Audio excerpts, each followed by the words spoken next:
जी बिल्कुल, अगर एक मखसूस फैमिली किसी गुड्स की डिमांड कर रही है, ठीक है ना, एक मखसूस फैमिली एक गुड्स की डिमांड करे, फॉर एग्जांपल वो एक लग्जरी कार की डिमांड करे, कोई अमीर फैमिली है और सिर्फ वो डिमांड कर रही है उस कार की, तो उसको हम कहेंगे इंडिविजुअल डिमांड। लेकिन अगर सारे लोग उस गाड़ी की डिमांड कर रहे हैं तो उसको हम कहेंगे मार्केट डिमांड। सही है जी। तो अगर एक फैमिली या मखसूस लोग एक गुड्स की डिमांड करते हैं तो इंडिविजुअल, और अगर सारी इकोनॉमी के अंदर लोग डिमांड करें उस गुड्स की तो मार्केट डिमांड।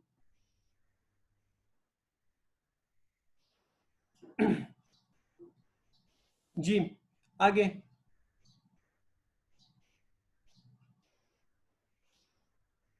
क्लियर है जी, लॉ ऑफ डिमांड की तरफ जाते हैं फिर।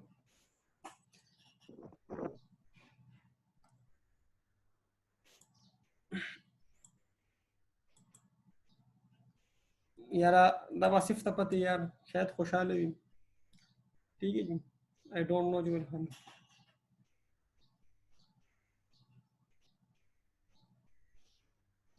नहीं, अगर कोई बंदा गिफ्ट कर दे तो वो नहीं। ठीक है, फॉर एग्जांपल अगर आपकी विश हो, ठीक है, और आपकी परचेजिंग पावर होगी तो तब वो डिमांड बड़ी बनेगी।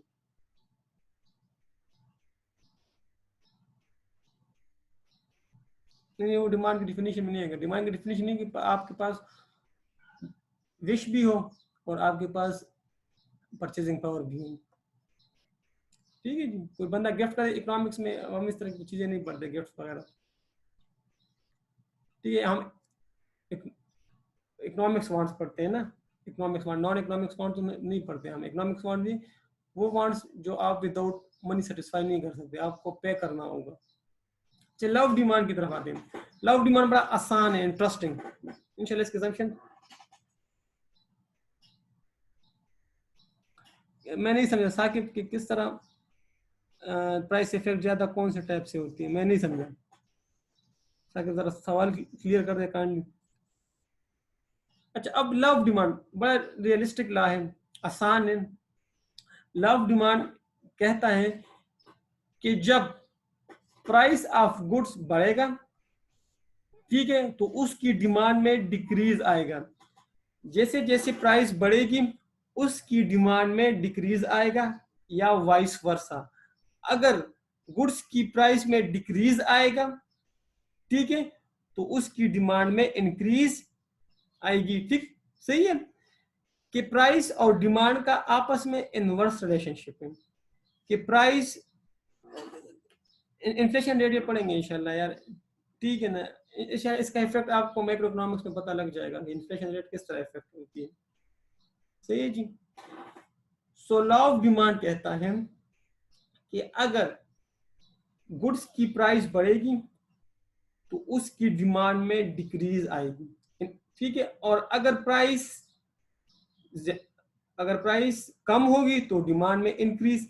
यानी प्राइस और गुड्स का आपस में इनवर्स रिलेशनशिप है। मैं आपको अपनी किताब से बता लेता हूं।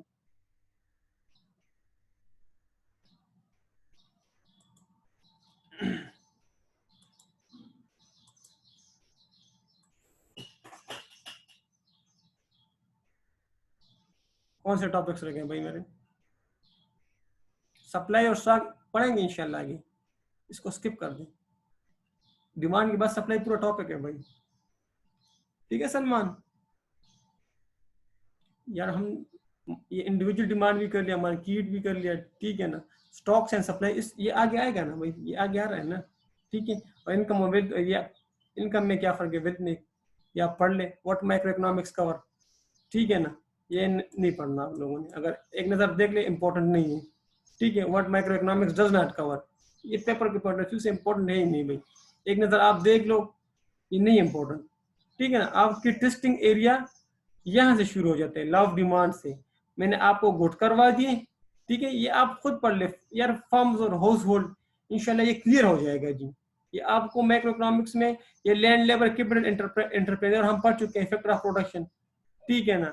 फर्म और हाउस होल्ड भी हम पढ़ चुके हैं, फर्म क्या होते हैं, वो एजेंट्स ऑफ द इकोनॉमी। ठीक है, ये पेपर के पॉइंट ऑफ व्यू से इतने इंपॉर्टेंट नहीं है वो, ये हम माइक्रो में पढ़ेंगे, ये भी पढ़ेंगे। ये अगला टॉपिक है हमारे, डिमांड के बाद सप्लाई क्या होती है, स्टॉक्स क्या होती है, ये भी इंशाल्लाह हम पढ़ेंगे। ठीक है ना सलमान। तो इस किताब में बहुत सी चीजें रिपीट हो रही है, उसने रिफ्लेक्ट हमारे में, ठीक है ना। इंशाल्लाह इसको बाद में डिटेल में पढ़ेंगे भाई, ये आगे आएंगे इंशाल्लाह। इस किताब में बड़ी रिपीटिशन है, ठीक है जी।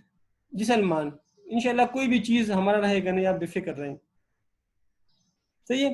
तो कहने का मतलब ये है कि लॉ ऑफ डिमांड कहता है, ये टर्मिनोलॉजी सेंटेंस ये आप ना करें बस, ठीक है। सिंपल डिफिनीशन ये है लॉ ऑफ डिमांड की, कि जब प्राइस, किसी भी गुड्स की प्राइस बढ़ेगी तो उसकी डिमांड में डिक्रीज आएगा, और अगर वाइस वर्सा, अगर प्राइस में डिक्रीज आएगा तो डिमांड में इंक्रीज आएगा। कहने का मतलब ये है कि एक इनवर्स रिलेशनशिप है between price and demand for good. ये एजम्पशन इंशाल्लाह कर पढ़ेंगे आज, इतना डायग्राम को, ये इसको समझ, टेबल को देखें।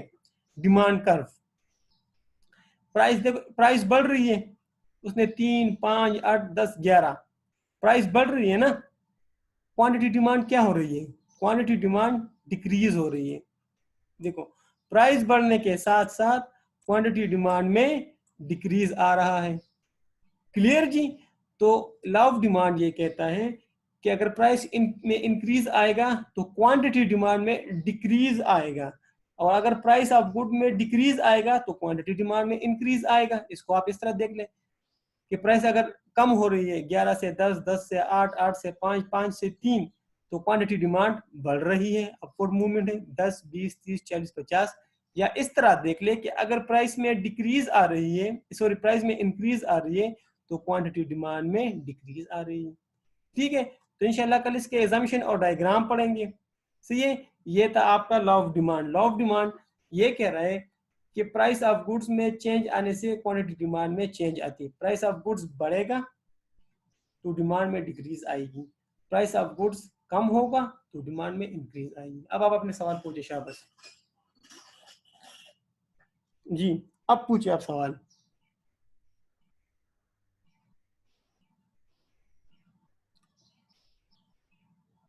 जी।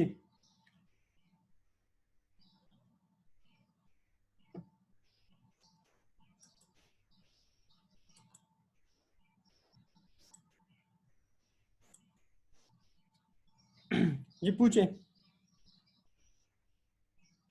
यार, ये इसने ग्रीक की टर्मिनोलॉजी यूज की है, सेंटर तेरे पास, ठीक है ना। ये ग्रीक्स की लैटिन की है, ग्रीक की टर्मिनोलॉजी है, ये आप ना लिखे, आप सिंपल लिख के कि when the price of A product increases it's quantity demand decreases. Simple simple लिखे आप कि when the price of A product decrease its quantity demand increases, and vice versa, ठीक है। वाइस वर्सा का मतलब है कि when the price of product increase its quantity demand decrease, ठीक है जी। मैं आपको सिंपल डिफिनीशन लिखवा के ना आपको व्हाट्सएप कर दूंगा, आसान डिफिनीशन, अपने लिए आसानी पैदा किया करें, ठीक है जी। फिर जी आगे पूछे शाबाश, कोई कंफ्यूजन हो तो पूछ ले शाबाश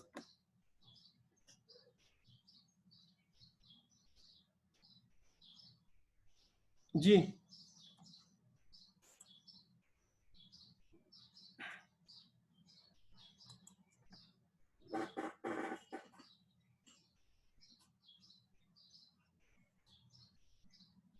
शाबाश पूछे, पहले कोई कंफ्यूजन हो तो पूछे शाबाश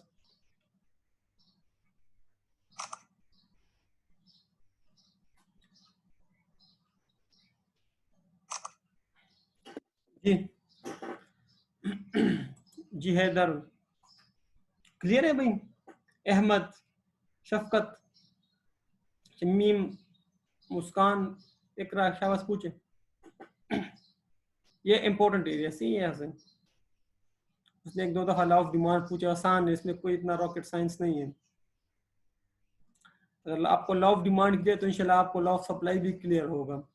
आपको अगर डिमांड की डिफिनीशन क्लियर है कि डिमांड किसे कहते हैं इकोनॉमिक्स में, कि आपकी विश भी हो और आपकी परचेजिंग पावर भी हो, उसको कहते हैं हम demand. Just a wish is not a demand in economics, ठीक है। तो डिमांड के लिए दोनों कंडीशन फुलफिल होने चाहिए, विश प्लस परचेजिंग पावर।